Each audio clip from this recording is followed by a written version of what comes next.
Hello, my old friend. Très peu de séries ont des personnages aussi controversés que ceux de House of the Dragon, et la saison 2 générera probablement encore plus de haine envers certains personnages. Voici, vous les aimez, et ben vous allez les détester, et c'est juste après ça.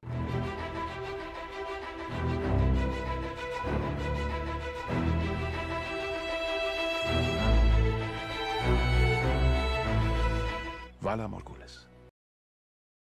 Basé sur Fire and Blood de George W.R. Martin, le préquel de Game of Thrones explore une époque charnière pour la dynastie historique des Targaryens, où une guerre civile éclate entre les héritiers du roi Viserys. La saison 1 a vu un fossé se creuser entre les factions dirigées par Rhaenyra Targaryen, l'aîné du roi, et Aegon Targaryen, le fils du roi, représentés comme les partis noirs et verts. Dans la saison 2, Westeros entrera en guerre.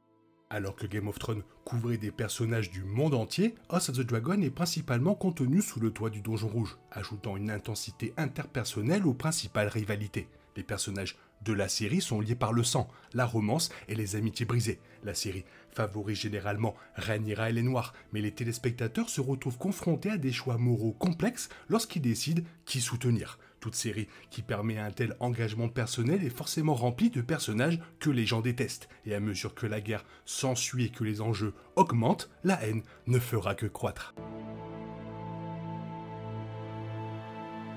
L'expression de Rhaenyra à la fin de la saison 1 de House of the Dragon dit tout. Après avoir perdu son fils Lucerys au profit de son jeune cousin Aemon, la reine sera de retour pour se venger, et quiconque considère les Verts comme le parti moralement juste la détestera encore plus. Bien qu'elle ne soit pas directement impliquée dans l'assassinat de sang et fromage, elle ne réprimande pas du tout Daemon pour ses actions cruelles. Elle nommera également Mysaria au poste de maîtresse des chuchoteurs. Plus tard, il est donc probable que la série ne montrera pas beaucoup de culpabilité de sa part pour le meurtre brutal d'un enfant. À la fin de la saison 1, Aemon Targaryen est devenu un personnage passionnant, créant une intrigue intrigante pour Daemon en tant que moteur des Verts. Alors que la guerre s'intensifie, Aemon continuera d'être un grand atout pour son jeune frère, fortement impliqué dans la direction de son équipe en tant que dragonnier. Cependant, son immaturité et son amertume continueront de transparaître. Bien qu'il puisse apprendre un certain contrôle après l'incident avec Lucerys, la série a fait Daemon l'un des personnages les plus erratiques et il deviendra plus dangereux avec plus de pouvoir. Étant donné que son ingérence représentait une grande partie de la division de la maison Targaryen, Sir Otto Hightower était l'un des personnages les plus détestés de la saison 1. À l'approche de la saison 2, Otto Hightower sera l'un des personnages les plus puissants de la maison du dragon, capable de rassembler sa grande force depuis le bif. Ses contributions aux Verts n'aideront pas son cas, mais le roi déséquilibré Aegon éclipsera les actions essentiellement rationnelles d'Otto. Comme Larry Strong l'est pour les Verts, Mysaria sera l'allié peu fiable et peu sympathique des Noirs dans la saison 2. Dans la saison 1, elle établit son propre réseau d'espionnage à Port-Réal, que Daemon utilisera pour embaucher sang et fromage. La complicité de Mysaria dans le meurtre d'enfants va accroître la haine à son égard, d'autant plus qu'elle continue de récolter les fruits de son alliance politique avec Rhaenyra et les Noirs. Comme son frère, Aegon de Targaryen ne fera qu'empirer à mesure qu'il se sentira plus à l'aise avec le pouvoir. La fin de la saison 1 de House of the Dragon a vu Aegon couronné nouveau monarque de Westeros, une responsabilité qu'il avait initialement dédaignée. Les bandes annonces de la saison 2 montraient Aegon embrassant apparemment son nouveau siège sur le trône de fer. Dans Fire and Blood, Aegon accueille Aemon dans un festin après avoir tué Lucerys. Et alors que la guerre s'ensuit, Aegon devient paranoïaque et commence à boire énormément, prenant de terribles décisions.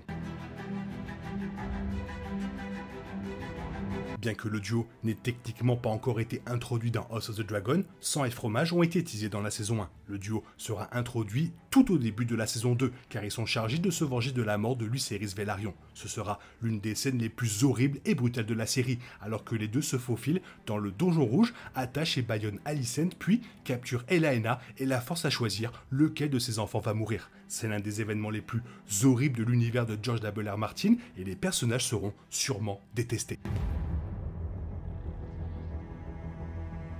Lord Larry Strong est devenu un allié utile pour Alicent à la fin de la saison 1, mais il n'est pas sympathique même pour ceux qui le soutiennent. Mis à part la scène des pieds, troublante, Larys est un ver prêt à poignarder n'importe qui, y compris sa propre famille. Alicent continuera à utiliser Laris pour ses sales actions dans la saison 2, y compris la torture. En tant que partisan vert naturellement antipathique, la haine envers Laris ne fera qu'empirer. Dans la saison 1, Daemon Targaryen était le type de méchant qu'il était parfois possible de soutenir, car Matt Smith joue le personnage avec charme et esprit. Pourtant, c'est sans aucun doute une personne horrible qui fait des choses terribles, et cela ne fera qu'empirer dans la saison 2. Daemon est celui qui chargera sang et fromage d'assassiner un enfant plus tôt dans la saison, et ce ne sera probablement pas le premier crime de guerre qu'il commettra. Le final de la saison a montré une division entre Daemon et Rhaenyra dans la gestion de la perte de Viserys, et la guerre pourrait continuer à les séparer. Criston Cole faisait déjà partie des personnages les plus détestés de la saison 1 de House of the Dragon, en raison de son amertume après la brouille avec Rhaenyra. Dans la saison 2, le chevalier continuera à devenir de plus en plus vengeur et en colère. Cole se charge personnellement aux décapitations des partisans de Rhaenyra à Port-Réal, qui refusent de plier le genou devant Aegon II, comme on le voit dans la bande-annonce de la saison 2. Comme Aemon, Criston Cole sera un leader essentiel pour les Verts, menant les armées au combat.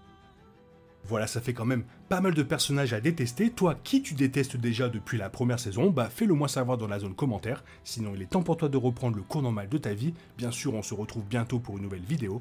Bisous bisous, bye bye.